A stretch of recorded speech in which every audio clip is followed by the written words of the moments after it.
जय हो। प्रभु स्वामी की जय हो। प्रभु बांकू स्वामीनाथ नैमीनाथ पार्श्वनाथ महावीर स्वामी की भगवान के मोक्ष कल्याण महोत्सव की समेशिकर तीर्थ समेशिकर की जय हो। पंच परमेश्वरी भगवान की मंदिर आदि सागर जी महाराज की जय हो। चक्रवर्ती श्री शांति सागर जी महाराज की जय हो। सम्राट श्री सन्मति सागर जी महाराज की जय हो। श्री पुष्पदंत सागर जी महाराज की जय हो।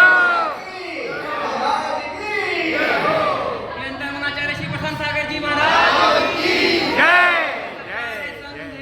जय भाई मंत्र जिसको पढ़ने से मन पवित्र हो जाता है, भाई मंत्र जिसको गाने से आवाज सुरीली हो जाती है, भाई मंत्र जिसको ध्यान से चिंताएं नष्ट हो जाती हैं।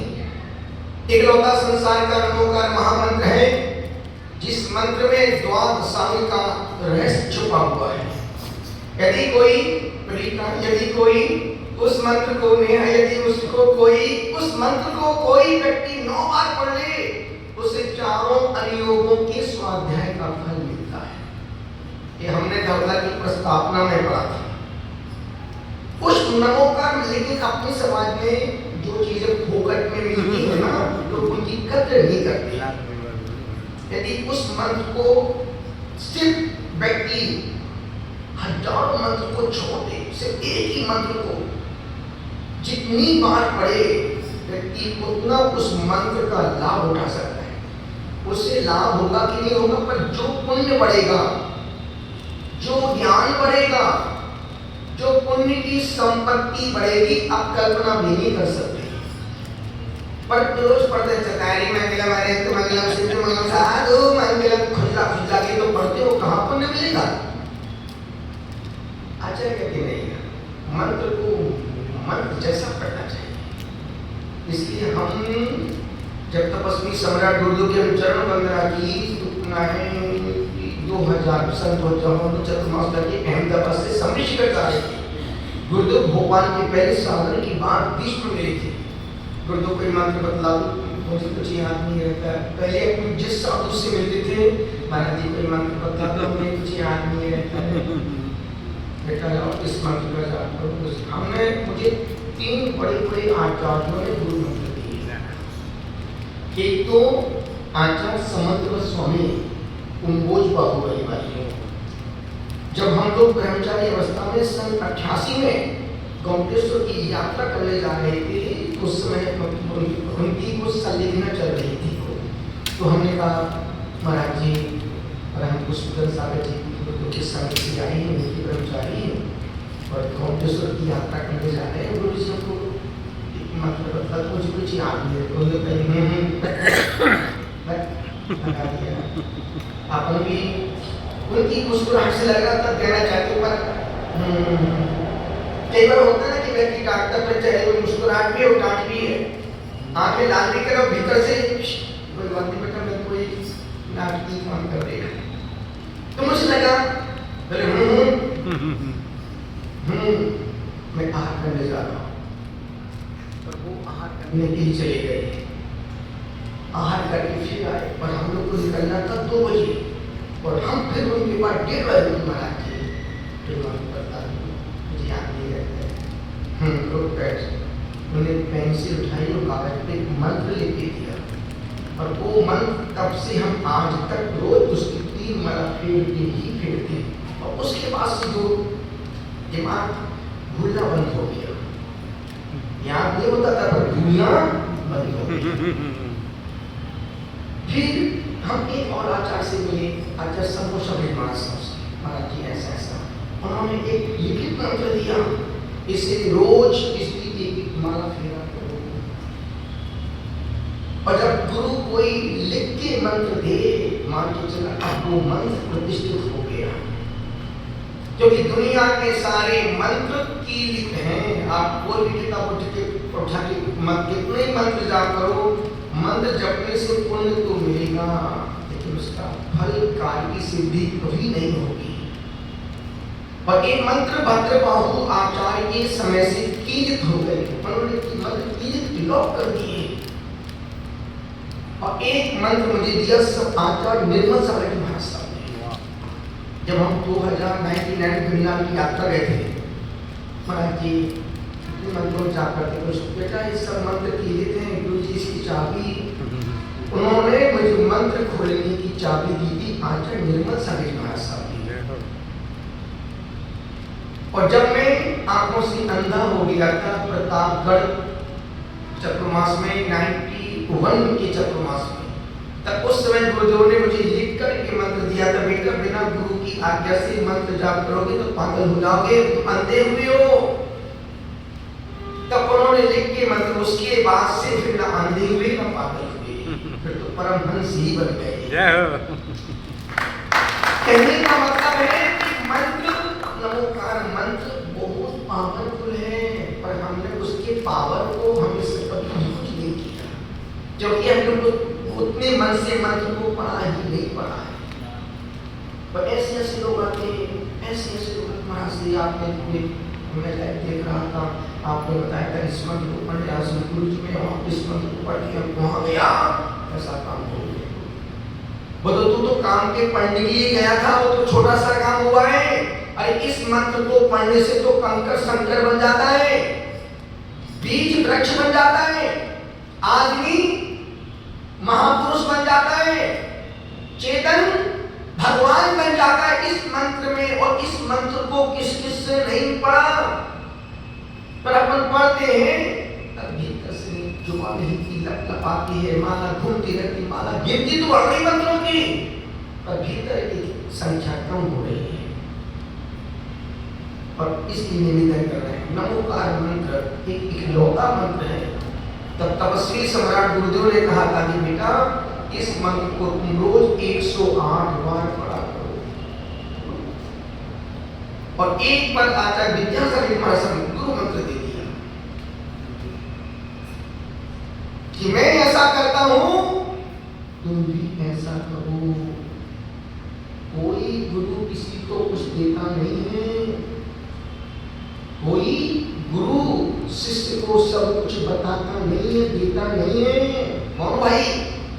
कोई गुरु शिष्य को अरविंद, कोई गुरु शिष्य को सब कुछ नहीं देता है। चुराने वाले चीरे होना चाहिए। गुरु की अदा से भी अपने जीवन को उनसे निकाल करके अपने जीवन को उन्नत और समुद्र। हमने इस मामले पर बहुत अच्छी जोड़ है। गुरुदेव मुझे किसी ने कोई मंत्र विद्या सिखाई नहीं, मंत्र विद्या कुछ नहीं बताया। देख इतना सीख गए कि दुनिया का कोई भी बड़े से बड़ा काम के सामने बैठा दो, कुछ नहीं बोलूंगा, एक शब्द नहीं बोलूंगा, जीरो कर दूंगा। उसके बाद कुछ नहीं बोलूंगा, आप चुपचाप बैठा ही रहूंगा। उससे बात करूंगा, दिमाग काम ही नहीं करेगा। मुझे कुछ नहीं बोलना है, क्योंकि ये मुद्रा ही सम्मोहन की मुद्रा है, ये मुद्रा वशीकरण की मुद्रा है। जो देखता है अचंभित होता है। अभी जब बद्रीनाथ हम लोग गए इतनी ठंडी में, पूरा बद्रीनाथ नाग साधु दिगंबर साधु है। जब -0, 2, 3, 4 चल रहा हो, बिल्कुल इसके तो मोबाइल पर बर्फ की परत जमने लगी थी। आहार करने बाद बाहर लगती और ऐसा वहां तो लोटे में पानी भरो, पानी जम जाता है। और जो कि पहले लोग लोटा लेके बाहर जाते थे, 88 में कैलाश जी जब इंदौर थे, हम लोटा लेके वहां गए, लोटे की बर्फ पानी जम गया। अब क्या करें? बर्फ से रोके आए। पर इतनी ठंडी पड़ती है। अब भावों को समझो, इतना ठंडा नदी के पानी में, इतना ठंडापन, पैर डाल दो, पैर के पूरे पैर लाल पड़ जाए। पर अपने को तो ठंडी से एलर्जी है, तुरंत शीत निकल आती है। तो कहने का मतलब है इन मंत्रों का प्रभाव अभी तक जैन समाज ने समझा नहीं। सिर्फ जैन समाज इसलिए पढ़ता है क्योंकि वो जैन नमोकार मंत्र है। हमारा मंत्र इसलिए हम पढ़ते, अन्यथा यदि इसी मंत्र को कोई दूसरा तांत्रिक सिद्ध कर ले, दुनिया की वो शक्ति खड़ा कर सकता है जिसकी हम कल्पना भी नहीं कर सकते। तो ऐसे मुसलमान लोग हैं जो इस नमोकार मंत्र से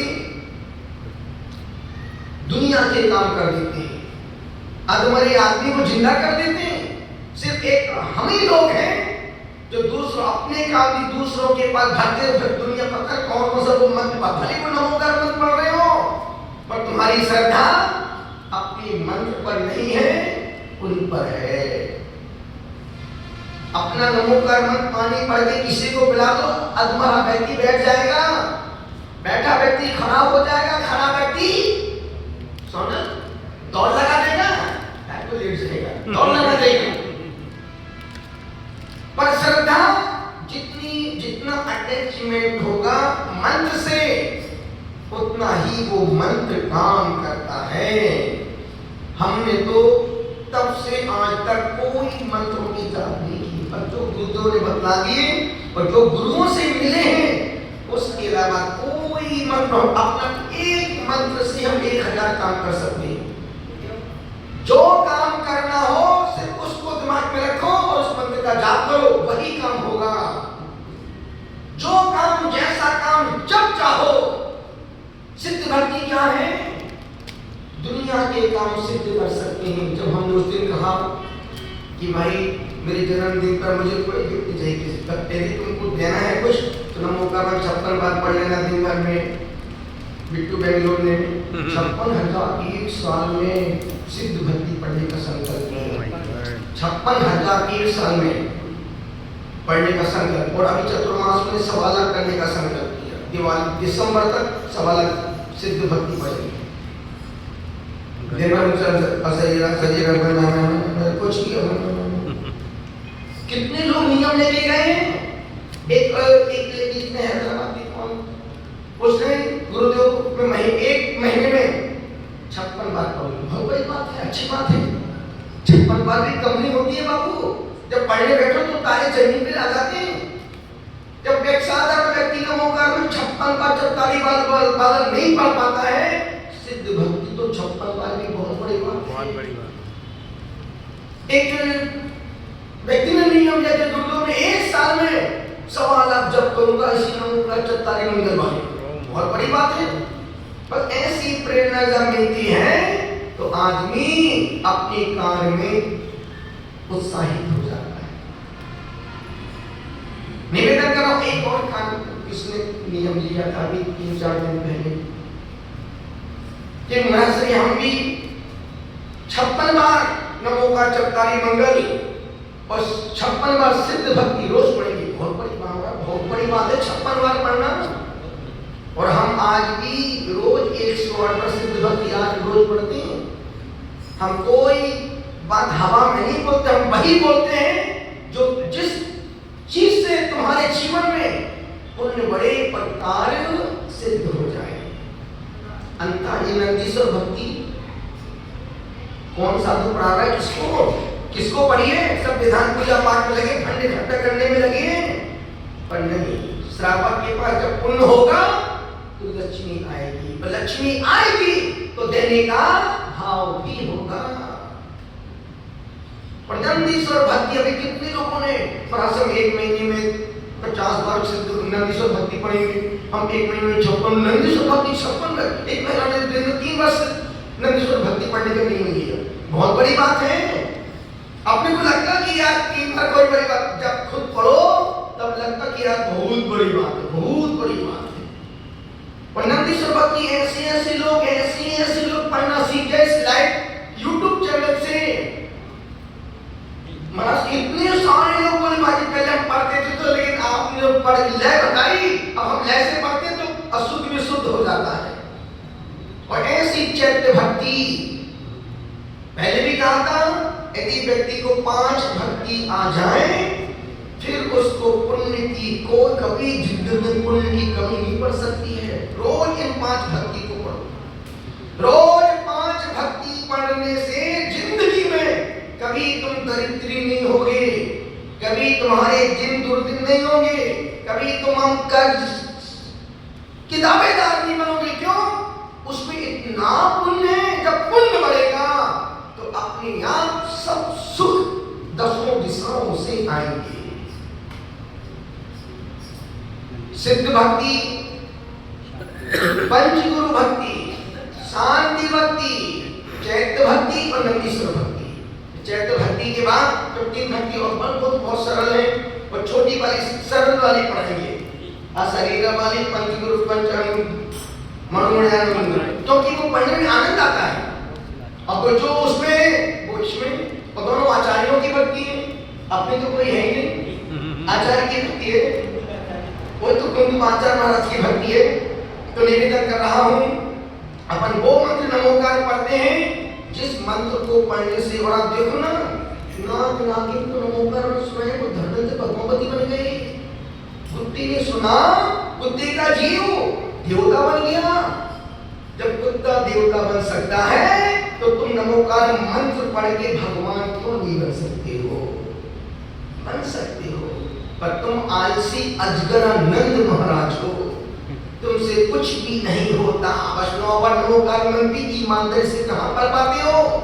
हम बोलते 9 बार, तुम 2 4 5 6 बार पढ़ो और देखते एक आखिर पड़ोसी का हुआ क्या? पड़ोसी का काम यूं हुआ तो तुम्हारा 7 बार में पूरा नमोकार 9 बार हो गया। तुम जैसा बेईमान इस दुनिया में दूसरा कोई है ही नहीं, और तुम बेईमान हो सिर्फ धर्म के लिए, बाकी तुम पाप के लिए बेईमान नहीं हो, दुकानदारी में बेईमान नहीं हो।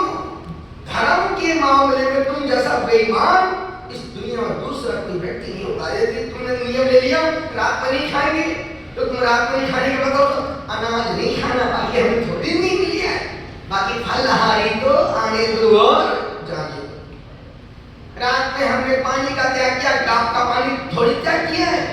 और आजकल तो ऐसी वैरायटी, ऐसी यूनिक आइटम आती है मेरे पास। गुरुजी आपने कल नियम दिया था 7 बजे के बाद पानी नहीं पीना, पानी नहीं पिया, डाब का पानी पी लिया महाराज।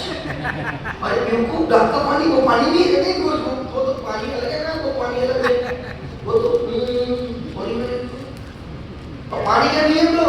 आपने पानी में आपको दूध के लिए थोड़ी बना के आपको बोलना पड़ेगा भाई दूध लिक्विड में कुछ भी नहीं पिएगा। अब तुम दूध को कोई खाएगा तो नहीं, पानी चबाएगा तो नहीं, पर एक आदमी धर्म के नाम पर ही बेमदिमाग खुरापाती का दिमाग चलता है। पारसनाथ भगवान ने सोचो सिर्फ उनके 2 प्रश्न, अभी महाराज साहब उनका पूरी घटना ऐतिहासिक घटना सुनाएंगे, उनके 10 भाव सुनाएंगे। एक, उस जीव ने गलत नजर डाली, वो पाप, और भाई से बैर की गांठ बांधी, एक पाप। 2 पाप के कारण वो कमठ का जीव आज तक दुख भोग रहा है, आज तक दुख भोग रहा है। इसलिए जिंदगी में सब पाप करना पर पैर की गांठ मत पाना। कितना ही बड़ा सोना, कितना ही बड़ा दुश्मन हो,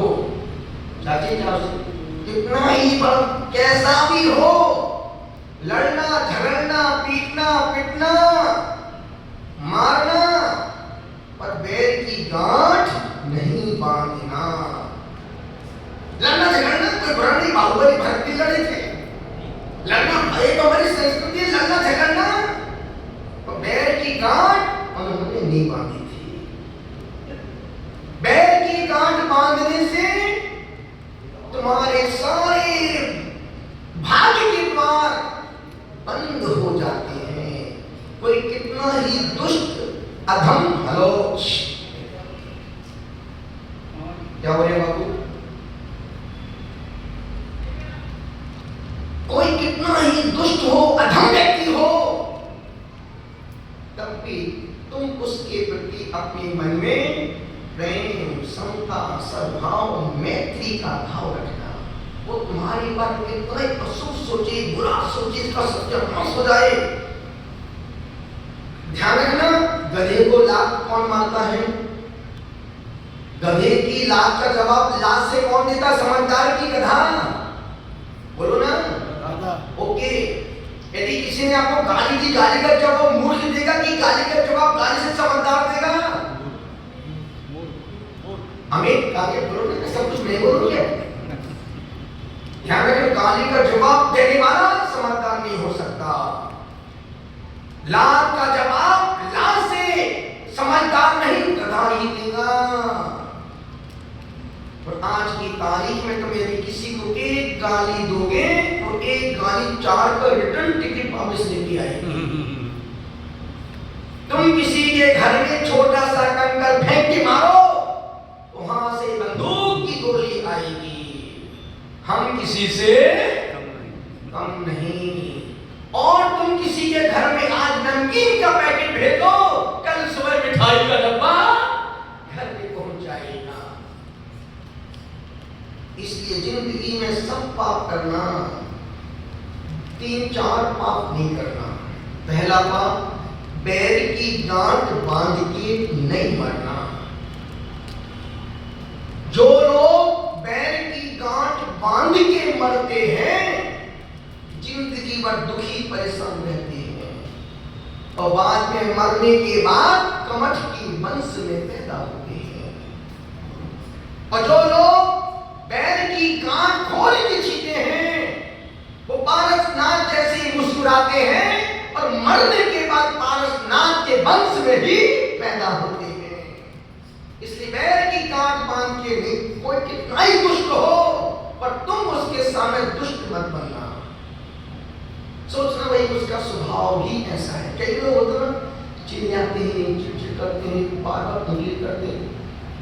एक दिमाग सेट कर लो, उसका नेचर ही ऐसा है। एक संत नदी किनारे नहाने गया और उसमें व्यक्ति भी नदी में नहा रहा था। उसने देखा कि यार उसमें बिच्छू डूब रहा है। बिच्छू डूब रहा, संत को दया आई कि बिच्छू मर जाएगा, पानी बह रहा है, बिच्छू मर जाएगा। तो संत ने क्या किया, अपना हाथ बिच्छू लिया और बिच्छू को हाथ रखा और जैसे हाथ रखा बिच्छू ने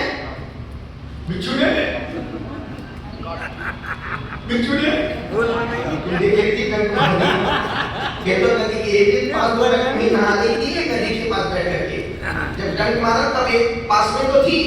जब तक हम नहीं बोले तब तक बिच्छू डंक मारने वाला प्रवचन मैं कर रही हूँ कि तुम अभी डंक नहीं मारा, बिच्छू बैठा है हाथ पे। और जैसे इस संत उसको पीछे बाहर निकाला था, उसने बोलते में बिच्छू ने उसके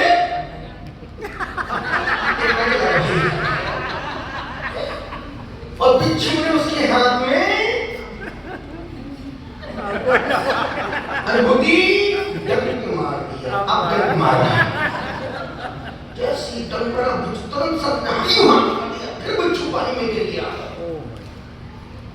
फिर संत ने उठाया, फिर उसने डंक मारा। फिर वो व्यक्ति को महात्मा जी आगे जैसे मूर्ख हो, जब पता है कि बिच्छू डंक उसको मार देते। संत ने कहा बेटा उसका स्वभाव डंक मारने का है, मेरा स्वभाव उसको बचाने का है। जब वो अपना स्वभाव नहीं छोड़ रहा है तो मैं क्यों अपना स्वभाव छोड़ दूं। बस तुम भी वो संत बन जाना। यदि कोई चिल्लाते बोले, अपशब्द बोले, गाली दिन भर टॉर्चर करे, सोचना एक कमठ के वंश का जीव है, इसको कोई सुधारने वाला, पर उसके साथ तुम अपना मन खराब मत करना। पहला पाप जिंदगी में सब पाप करना, पर बैर की गांठ बांध के नहीं। सामने तुम तो उस भैया मुझे माफ कर देना यार, अच्छा नहीं करना, भले सामने वाला तुम्हें माफ करे ना करे, क्षमा करे ना करे, तुम तो अपने दिल की बैर की गांठ खोल ही देना। खुद को खुद की गांठ मतलब खोलना पड़ेगी। यदि गांठ तुमने बांधी है तो पड़ोसी खोलने के लिए कभी नहीं आएगा। पर आज के लोग बात में गांठ बांध ले, तो जाओ नहीं, आओ नहीं, देखो ही नहीं, मर संगत तक उस घर में पैर नहीं रखो। अरे बाबू क्यों तो पैर की गांठ बांध रहा है, क्यों कसाई कर रहा है? और गांठ बांधने से तुमको क्या मिलेगी? सिर्फ बीमारी, अशांति, डिप्रेशन, परेशानी और दूरियां। एक भी बंदा बता दे क्रोध कसाई करने के बाद यदि मन की शांति बड़ी हो, पर क्षमा मांगने के बाद जरूर चेहरे की प्रसन्नता, मन की शांति और जीने की शैली अपनी आप बदल जाती है। पहला पाप जिंदगी में कुछ भी हो जाए, कोई कितना कितना ही दुष्ट प्रकृति का हो, कितना ही चिल्लाए, कितना ही अपमान करे, बस एक दिमाग में सेट करना, जब इसके साथ जीना ही है, रहना ही है, ये जीव ऐसा ही है। कभी कभी कुछ बातों को नजरअंदाज कर देना चाहिए।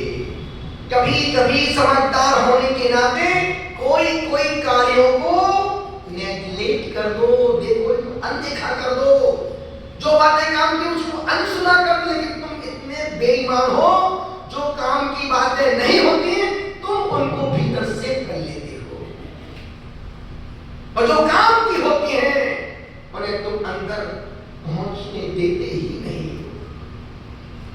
पहला पाप जीवन में पार्षद इसलिए तो इसलिए पूछ रहे हैं कि उन्होंने कभी क्रोध का प्रतिकार नहीं किया। संघर्षों में, उपसर्गों में तुमने समता का भाव धरा। सुख में हर व्यक्ति मुस्कुराता है। ये वो पार्षनाथ हैं जिन्होंने पत्थर को बरसाए, ओले फेंके, अग्नि जलाई, सब कुछ किया।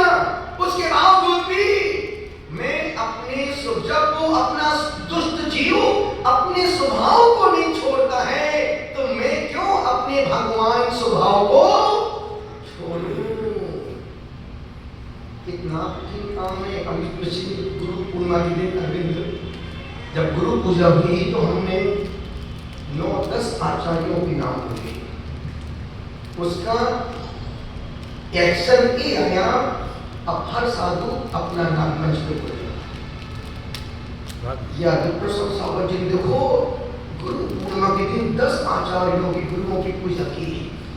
अन्यथा अन्यथा अन्यथा अन्यथा अन्यथा व्यक्ति आज की तारीख में किसी मंच पे खड़े हो जाओ, एक साधु के मंच पे दूसरे साधु तक जय नहीं हो सकते हो, उनकी प्रशंसा नहीं कर सकते हो। किसी साधु की दूसरे मंच पे प्रशंसा करो, एक सिर्फ यही टीम की जय बोलो, दूसरे दिमाग लगा माइक, दूसरी बार उसको माइक नहीं मिलता है।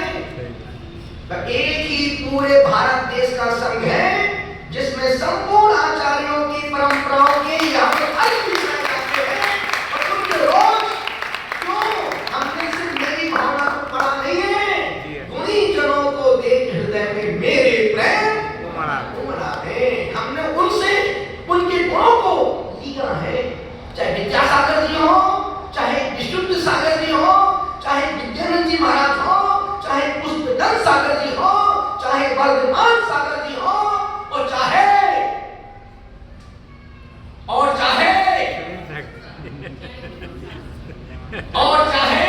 हमारी आज का भारत माता हो। निवेदन कर रहा हूं, जहां गुण दिखे, और मेरी जिंदगी की सफलता इसी में है। जब कभी हम किसी बड़े आचार्य के चरणों में जाते हैं तो अपना सारा पद, पैसा, वैभव, कीर्ति, प्रतिष्ठा गेट के बाहर छोड़ के सिर्फ मुनि बन के जाते हैं, चरणों में ही बैठते। क्यों? यदि कुछ लेना है, कुछ पाना है, तो उनके बराबर से मत बैठना। सोचो जब हम लोग दाहोद में प्रज्ञा सागर जी महाराज साहब से मिले थे, हम दोनों ट्विंस हैं, सिर्फ 2-3 मिनट का दीक्षा में अंतर है, तब भी हम उनके बराबर नहीं बनने। वो मेरे से बड़े हैं, बड़े भले वो 10 सेकंड भी बड़े हो, पर वो हमसे बड़े हैं। हम उनके बराबर कैसे बैठेंगे? कभी भी हम गुरुओं के पैर, उनके सामने कभी पैर नहीं दबाते हैं। क्यों? वो हमसे बड़े, वो हमारे बंधनी है, मैं उनके सामने कैसे करवाऊं? नहीं, उनकी प्रतिष्ठा, उनकी प्रभावना ही मेरी प्रभावना है। निवेदन इतना सा करो, पहला पाप जिंदगी में बैर की गांठ नहीं बांधना। कोई कैसा भी हो, भाई दिल मिले ना मिले, हाथ मिलाते रहना चाहिए। दूसरा पाप, जिंदगी में कुछ भी हो जाए, कभी अपने माता पिता को अपना विरोधी मत बनने देना।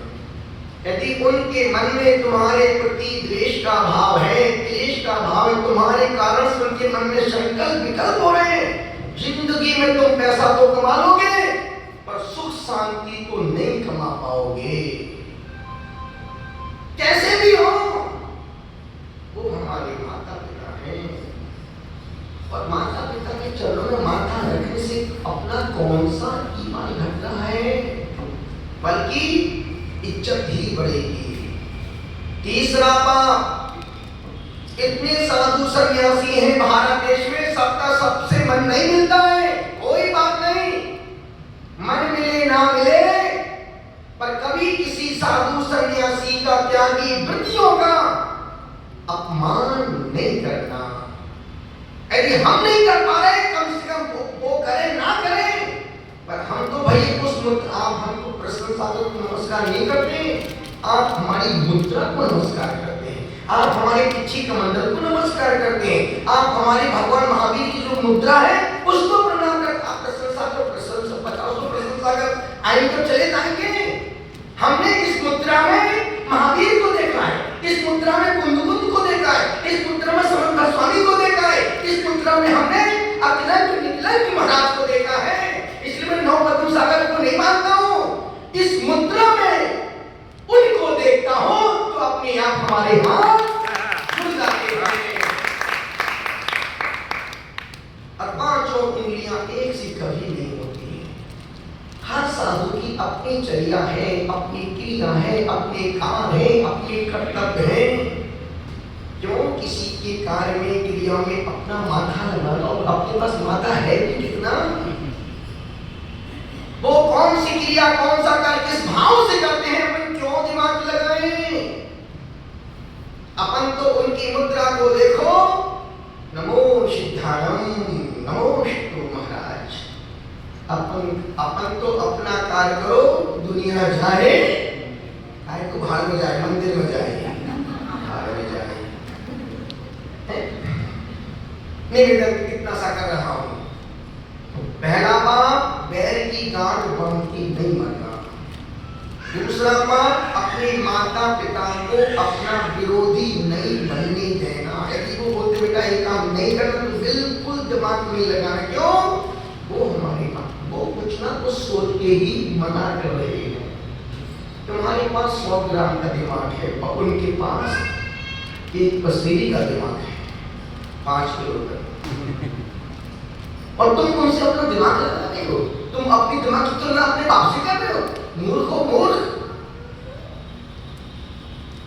बच्चा बच्चा ही रहेगा। तुम बुद्धिमान हो सकते हो पर अनुभव में तुम्हारे बाप ही बड़े हैं। और चौथा पाप, जिंदगी में कभी जिस कुल में, वंश में, धर्म में तुम पैदा हुए हो, उस कुल को, वंश को, धर्म को कभी कलंकित मत होने देना। यदि तुम धर्म की प्रभावना नहीं कर पा रहे हो तो कोई बात नहीं, पर अपने आचरण से, अपने व्यवहार से, अपने खान पान से, अपने रहन सहन से, अपने पहनावे से अपने धर्म को, कुल को कलंकित मत होने देना। और यदि आपने अपने पहनावे से, खान पान से यदि जैन हो कि तुम नॉनवेज होटल में खाना खा रहे हो, तुमने अपने जैन धर्म की हत्या कर दी। कितना ही उसमें लिखा हो शुद्ध शाकाहारी अंत भीतर नॉनवेज कर दिया है, तुम पक्का तुम्हारे धर्म को उसने भ्रष्ट कर दिया। यदि तुम पानी पहुंचा, मान लो तुम बिहार कर रहे थे, पता नहीं कहीं बैठे थे, तो कहाँ का बिहार चल रहा था, बच्चे बहुत गर्मी का समय था, बच्चे 10, 12, 15 बच्चे, उसमें राज भी था, रात कुछ बना रहा था, बच्चे होटल से बिस्लेरी पात्र लेके आते हैं, उसने 10-20 बोतल दे दी। उसी फ्रिज में अंडे रखे थे और हमने देखा कि यार उस फ्रिज देखा क्या रखा है, देख लिया मुझे अंडे वापस, फिर उसने वापस बोतल छोड़ के आओ। पैसा जिंदगी नहीं है, धर्म है तो जिंदगी है, और जहाँ धर्म ही नहीं है वहाँ जिंदगी का कोई मोल नहीं है। जिस होटल में हो तुम उससे पानी लेके पी रहे हो, तुमने अपने धर्म की हत्या कर दी। इसलिए भूखी मत जाना, नॉन वेज होटल में न सोचना ही मत। और आजकल तो सब बहुत से ढाबे पे जाओ, भैया शुद्ध शाकाहारी, आमलेट मिलेगा क्या? ऐसा नहीं है, पैसा बना के दे देना, अभी ठीक है, अभी अंदर चलो, अभी लेके आता हूँ। मतलब अंदर से सब आप चल। और वैसे भी होटल में खाने का मतलब है तुमने अपने धर्म की हत्या।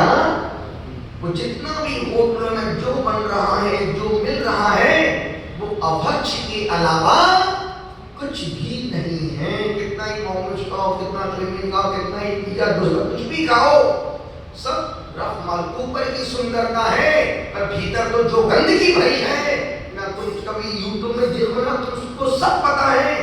और जैसे कैसे होटल में कैसे कैसे एक सज्जन, अभी हम लोग कहाँ थे, अपना मानो चौधरी कहीं किसी होटल रास्ते में अपने 5 स्टार होटल में गया, और बोलते बोलते उसने सामान आके दिया, उसमें कॉकरोच 5 स्टार होटल में देख लिया। भले उसने कार्रवाई की, यदि नहीं देखता तो। और जो जो होटल में रात में खाना खाते हैं वो तो जैन धर्म के नाम पर कलंक है। अब तो बरसात का मौसम है, देखा किसी भी ढाबे, किसी कहीं भी होटल रात में खाना खाओगे, उन पगलों को क्या पड़ी, वहीं लाइट जली, भवन ही खुले, तो खाओ जाओ मरो। उनको क्या मतलब तुम्हारे धर्म से, तुम्हारे जीवन से? उनको तो मतलब है अपने माल को बेचने से। और कितने छोटे छोटे सूक्ष्म जीव होते हैं। पर आज की तारीख में सबसे ज्यादा रात में खाने वाले यदि कोई है, जैन व्यक्ति। जैन व्यक्ति रात में खाते। क्यों? रात में खाने से जाएगा मजा आता, रात भर आवाज करते हैं। निवेदन कर रहा हूं, खूब करो आवाज, आचरण करके तुमने जैन धर्म की हत्या कर दी। और जैनत्व की हत्या करना, इससे बड़ा पाप इस पंचम काल में दूसरा कोई हो ही नहीं सकता।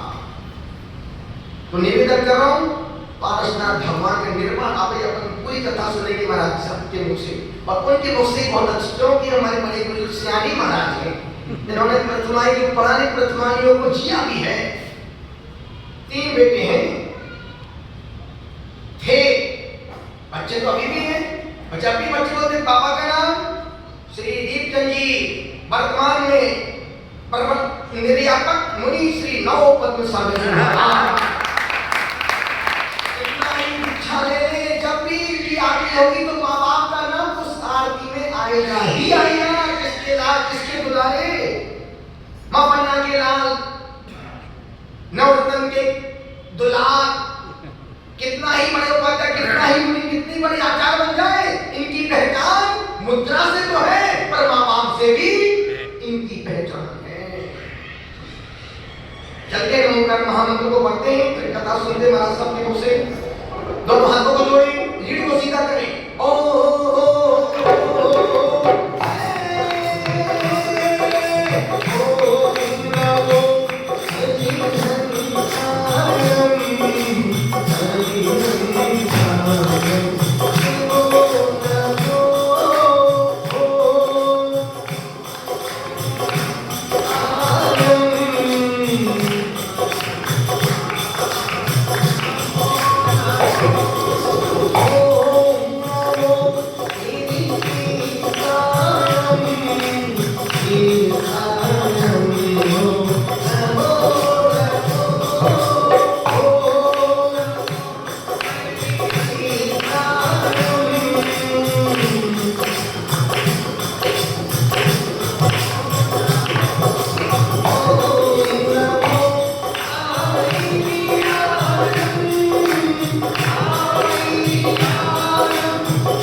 देश देकर निकाला है हमको, देश देकर निकाला है हमको, की माया में फंसते फंसते, माया में फंसते फंसते, गुरुदेवी तुमको नमस्ते नमस्ते, गुरुदेव तुमको नमस्ते नमस्ते, नमस्ते नमस्ते नमस्ते नमस्ते, नमस्ते नमस्ते नमस्ते नमस्ते, लहराता उपवन है पुष्पदंत जी का, लहराता उपवन है पुष्पदंत जी का, जीवनों समर्पित है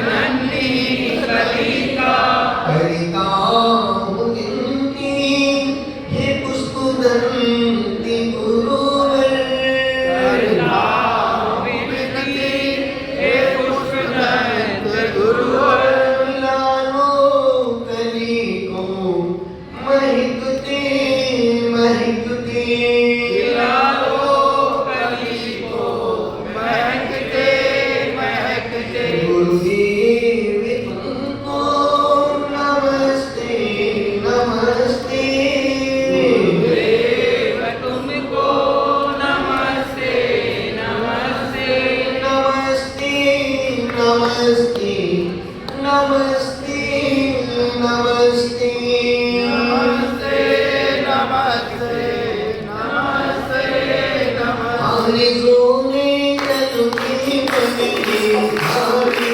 जोने,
बोले हे स्वामी, हाथ जोड़ के एक बोलना नहीं सिर्फ हाथ जोड़ना है, हाथ जोड़ के हाथ गति मान रहे,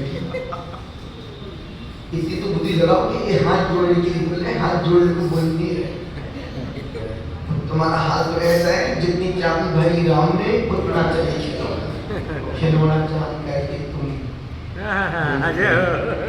दोनों हाथ जोड़े, तो हे स्वामी हमसे मन से वचन से काया से सुबह से अभी के बीच में लिए हुए नियमों में संकल्पों में बातों में जाने अनजाने में दोष लगे हो लगाए हो, हे स्वामी आप हमें आज का रास्ते देकर शुद्ध करो, जिसको शुद्ध होना वो अपना हाथ ऊपर करो। बोलो हे स्वामी, हम रात्रि में सोने से पहले 10 मिनट भगवान पारसनाथ के मंत्र का जाप करेंगे। ओम ह्रीं श्री पारसनाथ जिनेन्द्राय नमः।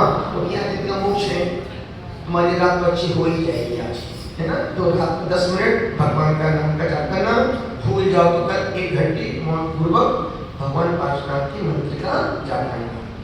अभी 9 बजे अभी मंदिर पर कुछ समय हो गया है, कल भी अष्टमी है और फिर परसों से चैत्र भक्ति का शुरू करेंगे, जो कि मुझे लगता है कि 7-8 दिन का वो भक्ति होगी, लेकिन 8 दिन में आप चैत्र भक्ति बहुत अच्छे से पढ़ना सीख जाएंगे।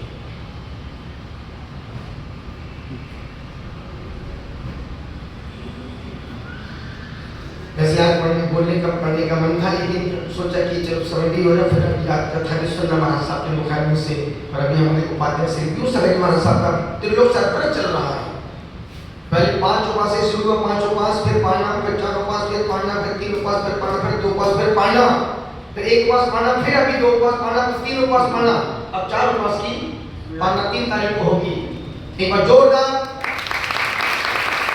माता जी महाराज साहब के कदम से कदम मिलाकर के अपने जीवन के उत्तरार्ध को संयम में व्यतीत संकल्प पूर्वक अपनी जीवन की यात्रा को पूर्ण कर रहे हैं।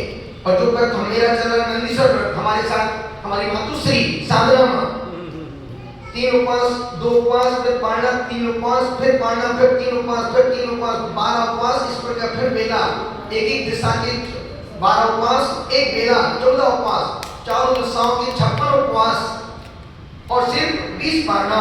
इस प्रकार से वो व्रत चल रहा है। हमारे एक माता जी हैं परिमल साहिब महाराज साहब, जिनका 40 शुद्धि व्रत चल रहा, 1 उपास 1 आहार। माता जी ज्ञान प्रभा माता जी, धर्म प्रभा माता जी, उनका व्रत चल रहा है दर्शन शुद्धि रत्नत्रय का व्रत, 1 आहार 1 उपास 48 दिन, 24 उपवास 24 पानाएं। पुण्य प्रभा माता जी 1 आहार 1 उपास, उनका भी व्रत चल रहा है। कल महाराज जी का उपवास है, कल हमारे प्रवर्तक महाराज का पहली बार 75 साल की उम्र में 1 उपवास, पहले जब 19 तक 1 उपवास, साल में 1 उपवास 1 बार करते थे, और दीक्षा के बाद से फिर उनके उपवास शुरू हो गए। अब 2 उपवास पहली बार, आज पहला उपवास था, कल अष्टमी का, कल संग में 2 माता जी क्लब सबका उपवास, माता मां प्रणमा, कल 2 पिछी की आहार, वो भी इसलिए आ रहे क्योंकि उनका व्रत चल रहा है। अब व्रत में तो हमारी भी चतुर्दशी आ सकती है, हमारी भी अष्टमी आ सकती है। तो जब अष्टमी चतुर्दशी आएगी तो वो व्रत के अंतर्गत फिर ना चतुर्दशी ना अष्टमी, अभी तो हमारी रोज अष्टमी और चतुर्दशी चल रही है। चलते महाराज साहब के पास, और महाराज साहब आज भगवान पारसनाथ की वो कथा सुना करके, उनके जीवन का वृत्तांत सुना करके हमें कुछ प्रेरणा दे। 9 पद्म सागर जी महाराज साहब